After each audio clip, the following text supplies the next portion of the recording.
Well, it's another great day for lawyers in the crypto space. If you have invested in a law degree, not crypto, you're making bank right now. But unfortunately, for the rest of the crypto sector, you're probably well in the red.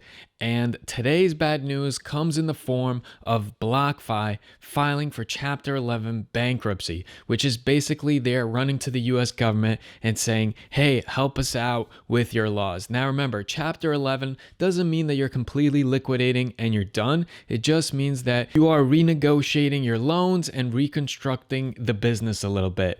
And BlockFi cited that the reason for their filing of Chapter 11 bankruptcy is because they had too much exposure to FTX. Remember, FTX got decimated a few weeks ago, and the way they were exposed to FTX is they made a lot of loans to Alameda Capital, which was that crypto trading hedge fund that was basically run by a bunch of kids and then run into the ground. So what does this all mean? Well, it's a similar situation to Gemini Earn. I mean, BlockFi was promising people like 8% APY. Returns like that are pretty ridiculous. And what's been happening in the crypto sector is that once things were really spiking to the moon, Bitcoin was over $60,000 a Bitcoin, everyone was screaming it's going to go to $100,000. And so a lot of these cryptocurrency exchanges, they started having these crazy APYs that they were giving to people in order for them to lock up their funds with them. But if you know anything about economics, just holding a crypto asset doesn't generate any profit. And so for me, when I would see that, I would say, well, they're making some crazy types of risky trades to go ahead and be able to give everybody a compounding interest of 8%. I mean, that's a ridiculous amount. People like Andre Zick got involved in it, and they were just spewing all of this BlockFi. They were sponsoring all their videos. Meet Kevin. I think FTX was Tom Nash. Some of their responses were absolutely ridiculous. Tom Nash, his FTX response, I'm pretty sure he took it down. His first one was so bad. He was telling people, yeah, this is bad, but guess what? FTX contacted me and actually told me that nobody signed up from my videos. So it's actually not that bad because none of my viewers lost money. Yeah, right. You're telling me someone who gets like 60, 70,000 views on each video, no one signed up. You were talking about FTX. You were probably getting 50,000 or more a month for it, and you're telling me nobody signed up. It's just such horseshit. And it makes me realize that like YouTubers, I mean, meet Kevin. If you take a look at his video today, it's absolutely gross. I used to listen to Meet Kevin videos. I'm into crypto, I'm into stocks, and he was saying today that, hey, I have been yelling for years that you should never keep your crypto on a cryptocurrency exchange, always take it offline, blah, blah. What is he talking about? He was talking about BlockFi all the time. He was talking about FTX all the time. He was talking them up as this next great thing, and all of a sudden he's using this used car salesman techniques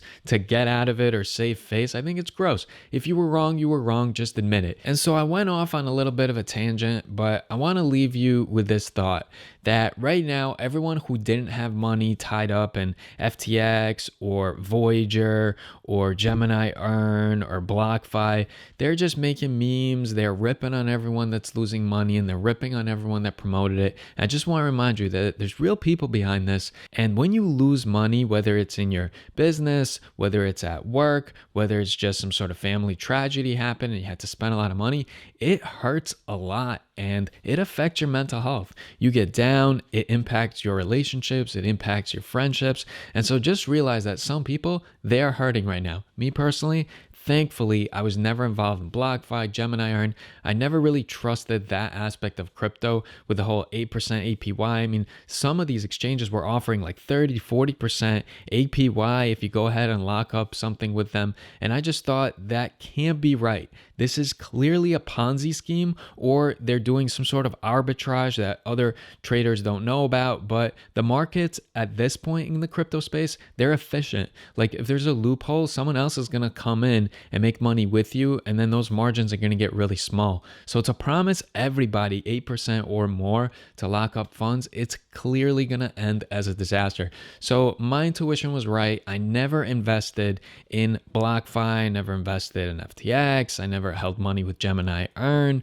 However, a lot of people did, and they're devastated right now. They're going around Reddit subs, they're going around YouTube comment sections, and they're trying to figure out what to do. Are they the only ones? What can they do? And all they see is people just torching and calling them really stupid and ignorant for investing in these things. And it's not good, because the reality is, like, we are separated from what everybody is feeling individually. And stuff like this does lead to suicides. It leads to a lot of addictions and stuff. So be kind to everyone.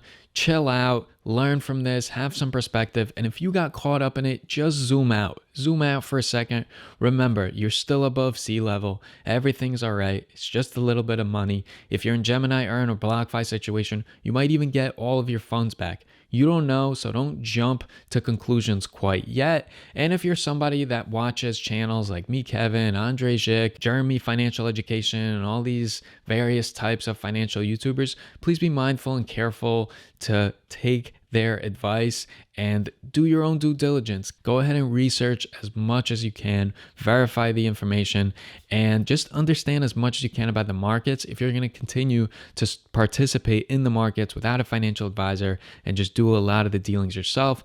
But with the crypto space, me personally, I'm still bullish on it. I feel that at the end of the day, I'm becoming more of a Bitcoin maximalist, purist with everything that's happening. And I think that Bitcoin will rise to the top of this shit show of shill coins and crypto coins and all these exchanges and bullcrap that's going on. I think Binance and Coinbase will be just fine. I think Bitcoin will be just fine. Ethereum, Cardano, some of the others. And I think that what we're seeing now, the crypto winter, the next boom that occurs, whether it's a year from now, a month from now, or 5 years from now, it's going to eclipse any highs that ever occurred in the past. I still believe that blockchain technology will continue to be an integral part in our lives in various industries. And so me personally, I am sitting on the sidelines. I'm probably going to start scooping up Bitcoin fairly seriously if it ever hits around $12,500.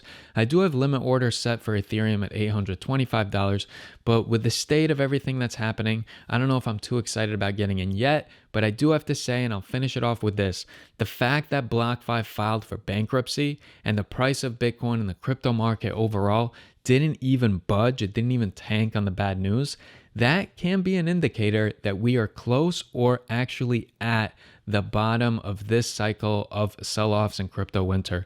So let me know what you guys think. What do you think about BlockFi? What do you think about the state of crypto? What do you think about the price of Bitcoin? What type of video should I make next?